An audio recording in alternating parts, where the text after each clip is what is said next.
Hello, welcome. This is Oneindia News. I am Akash along with Avinash, and well, to be very honest, I was not very confident yesterday that we were going to do this show because of the fact that Australia were a strong contender to move into the finals and play against England in the finals. But well, the women in blue, they did the outstanding work yesterday and they defeated Australia to get into the finals of the Women's World Cup. This is the second time that the women in blue have gone to the finals. It is interesting, isn't it? Obviously, it's very interesting. First of all, they were playing against the defending champions. Absolutely. And, Australia had badly humiliated India in the league matches. Absolutely. League match.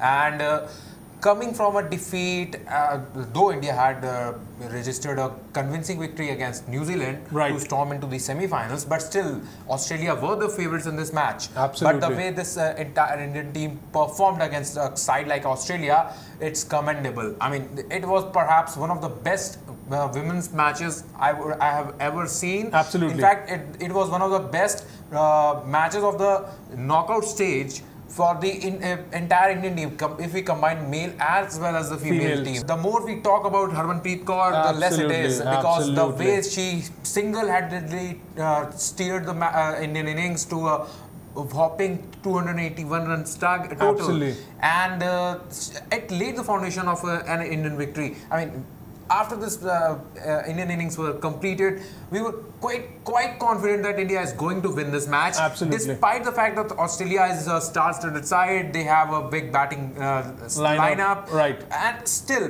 because chasing 281 in a matter of 42 overs, it's not an easy task. And of course, we saw that the pressure building on the Australians from the get-go. We saw how their opening batswomen, they were trying to go for the bigger shots. They were not playing that conventional, let's wait for some time and then let the ball get a little bit old and then the fielders get a bit tired, then we start hitting the ball. No, they were, going guns down from the first over, and of course that the pressure was there on the Australian team. We saw that. And as far as the pressure is concerned, well, the pressure would be on England also, as they will be facing India in the finals because of the fact that they also had to, it was a nail-biter match between England and South Africa in the semi-final.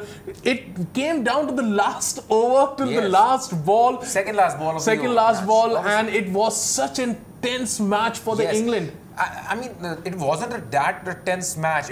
It should not have been that tense. But the way this South African team bowled, they took the match to the very last over. Had there been a bit 2 or 3 more odd runs to defend, South Africa would have been on the winning end as well. So there are problems plenty for this England side, and they would be wary of the fact that India had defeated them in the league stage as well. And that was a very convincing victory, because nobody was thinking India is gonna win against a side like England, because and that too in the home on their home side. So that will put an added pressure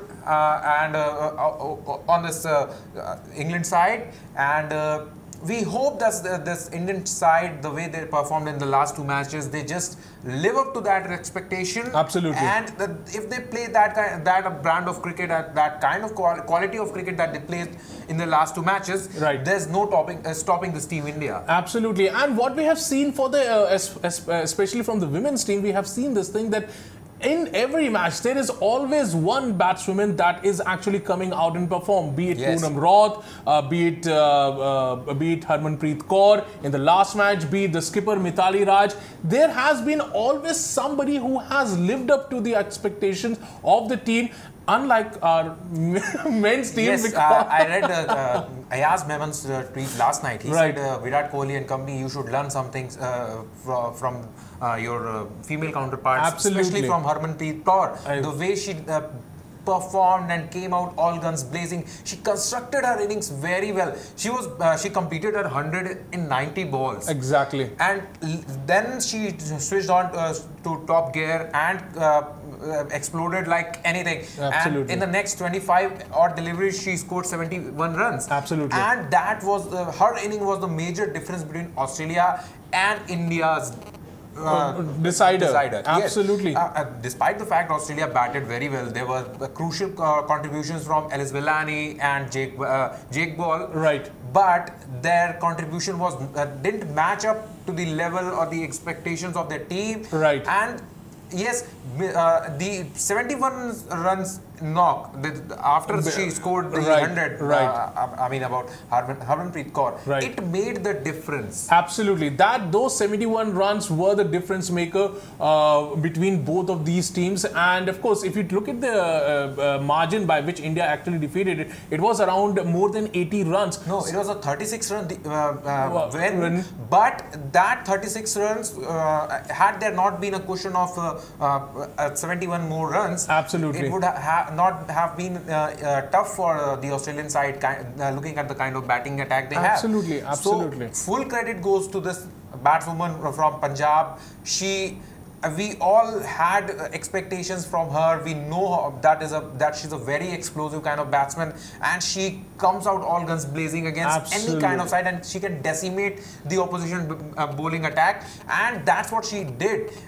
Kudos to the Indian skipper as well, and kudos to Deepti Sharma for sticking around with Harmanpreet Kaur, giving her those vital time to spend on this crease. They stitched a partnership of 137 runs of 82 odd balls, and of that 137, Deepti Sharma scored only 25. Right. So most of the run making was done by Harmanpreet Kaur. Right. But if the credit goes to Deepti Sharma, because if your batswoman is batting on the other end so well, it's your duty, it's your responsibility to just rotate the strike and give her ample amount of time so that she could play the way she was playing. Right. So full credit to this entire Indian team for playing the way they played. They were not.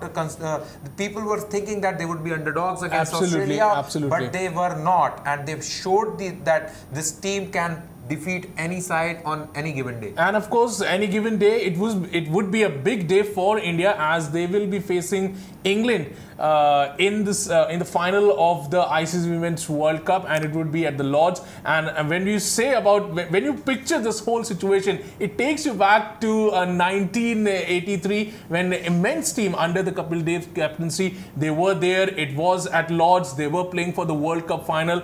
It is a big occasion, and I think as far as the women team is concerned, the women cricket is concerned, it has evolved during the period of time, and I think more and more people would be more interested to see that how the women in blue, they are going to perform at this big stage, because if India will be able to do this thing, I think it would be a great surprise to everybody. It would, instead of being a surprise, it would do a lot to contribute a lot to the women's cricket. Absolutely. Because we still know that expect men's cricket, no other game is given the amount of importance the other games deserve. Absolutely. So be it hockey, be it football, be it even women's cricket, hardly people knew about the cricketers.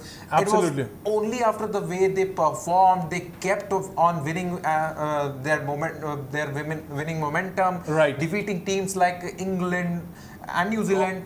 People came to know about their contribution and the quality of cricket they play. So full credit to Mithali Raj and her company. Right. And if they manage to win this tournament, it would do a great deal of it would improve, I think, yeah, improve the quality of cricket in women's cricket in India. Absolutely. And more girls would actually be asked by their parents or encouraged by their parents or peers to just focus on cricket. Absolutely. And they could actually be the future superstars. Absolutely. So a win for India in the finals, even if they don't win, even if we jinx it right now, we say they don't win, but the way they have played in this whole tournament, the way they have defeated the defending champions, and the way they are, and I bet my bottom dollar they are going to play superbly in the finals. They have paved way for the future of this game, especially as far as the women cricket is concerned. This whole generation has paved way for the next generation, and I think we are going to see see some more great cricket coming out of the women's cricket team. And as far as the finals in the Lords are concerned, I think win there will surely be remembered by each and every Indian, and especially by the women's cricket team. Well, that's all the time we have today on the show. Thanks, Avinash, for coming here and giving your time. And thank you guys for watching this video. If you liked it, don't forget to give a comment in the comment section below. And don't forget to subscribe to One India News YouTube channel. There is a bell right next to the subscribe channel. Don't forget to hit that bell so that you get notifications about all the new videos that we put on our YouTube channel. And from our side and from all of One India side, best of luck to Mithali Raj and company.